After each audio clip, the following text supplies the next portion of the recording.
Bonjour à tous et bienvenue pour cette nouvelle analyse de match sur la chaîne.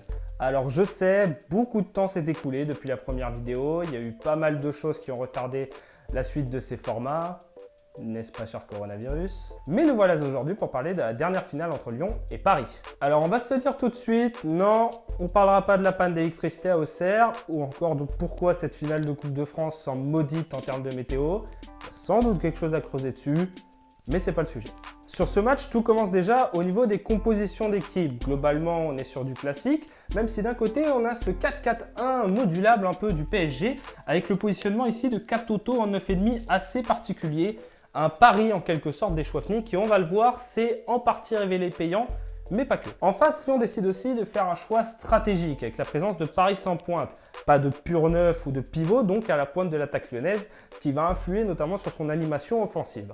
Et c'est sur ce point que l'on va commencer avec ces deux animations un peu différentes. Tout d'abord Lyon, avec donc cette ligne de 3 attaquantes rapides devant. Premier défaut, on le voit, évidemment, les duels aériens. Mais l'enjeu pour Vasseur est tout autre. Cette ligne de 3, elle va lui permettre d'exercer un pressing haut, notamment pour empêcher le bloc du PSG de monter et de pouvoir relancer proprement. Sur cette action, on va voir le pressing lyonnais s'enclencher justement. Paris sort sur la porteuse du ballon, le PSG continue d'écarter.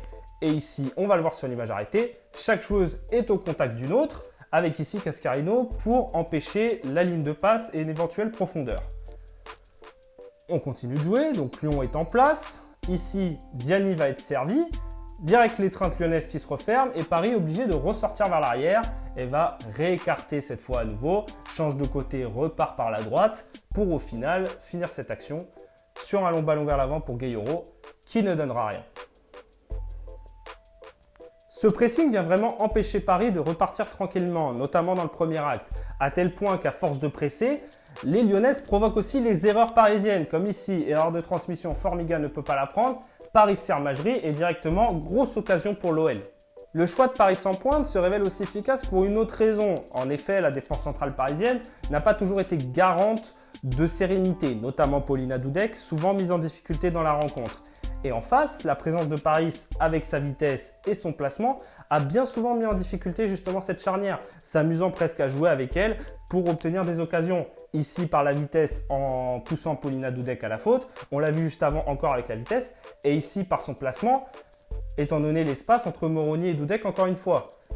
Malheureusement, elle va à nouveau perdre son duel, sauvetage de Paredes. C'est là au final presque le défaut de Paris. Autant elle a été un poison pour les Parisiennes durant toute la rencontre, autant sa maladresse lui aura au final coûté cher, sachant qu'elle s'est éteinte au fur et à mesure de la rencontre, usée par ses efforts. Face à cela, le PSG tente de trouver un moyen de contourner le pressing lyonnais. Le premier, il est simple, les relances longues d'Endler qui permettent ici de sauter tout simplement cette ligne du milieu lyonnais. Paris profite en prime d'une autre faille lyonnaise sur cette rencontre, l'écart entre sa ligne du milieu et sa défense. En effet, à vouloir exercer un pressing haut pour gêner le PSG, mais en même temps à vouloir contrôler la profondeur vu la lenteur de sa charnière, l'OL laisse cet écart constant un peu entre ces deux lignes. On va le voir ici, la ligne du milieu, la ligne de la défense lyonnaise et Katoto positionné ici entre les deux à chaque fois toute seule. C'est là que le pari des Chouafny devient astucieux voire intéressant. Ce placement de Katoto en 9,5 fait qu'elle est constamment trouvée entre les joueuses lyonnaises. Ça permet notamment au PSG, quand on parlait tout à l'heure des sorties de balles, et bien tout simplement de sortir de ce pressing, d'avoir constamment un point d'appui pour relancer vers l'avant. Malheureusement, si elle s'est révélée intéressante dans son travail défensif, Katoto n'a pas toujours fait le bon choix devant. Par exemple ici, elle pouvait servir Diani dans la profondeur directement, elle préfère ne pas le faire et au final, elle perd le ballon.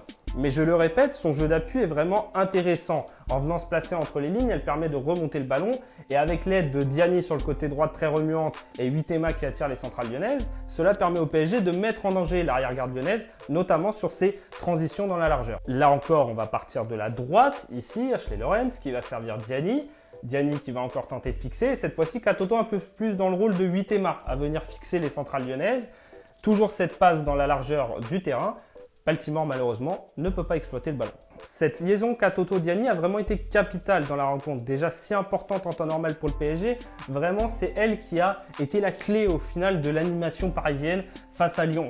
On le voit, Diani a vraiment une force à créer des différences individuelles et Katoto, par son jeu d'appui, a souvent permis au PSG de souffler tout le long de la rencontre. L'opposition d'animation qu'on vient de voir dure au final une grande partie de la rencontre, les changements n'amenant que quelques variations par petites touches au fil du temps. Par exemple, l'entrée de Dabritz au milieu à l'heure de jeu à la place de Formiga lui a surtout permis au PSG d'avoir un milieu qui presse plus ou en tout cas qui est plus efficace. Là où Formiga apparaissait un peu plus fatigué, Dabritz a pu multiplier plus facilement les efforts. L'entrée de Le Sommer côté Lyon a elle permis de faire reculer Majri dans le dispositif. Et le dézonage de la nouvelle entrante qui attire souvent sa défenseur permet au final de libérer l'espace pour Majri et avoir plus de place pour éventuellement déborder et se montrer dangereuse. Mais ce mouvement de joueuse à l'OL, avec Marochan devant, le Sommer qui dézone, Majri qui monte, voire même après la sortie d'Amandine Henry, crée des problèmes de transition côté lyonnais, dont le PSG va savoir profiter. Par exemple ici, en une simple déviation, Bachmann peut servir Gueyouro qui partait seul devant. Cet éclat du bloc est un vrai risque à terme pour Lyon.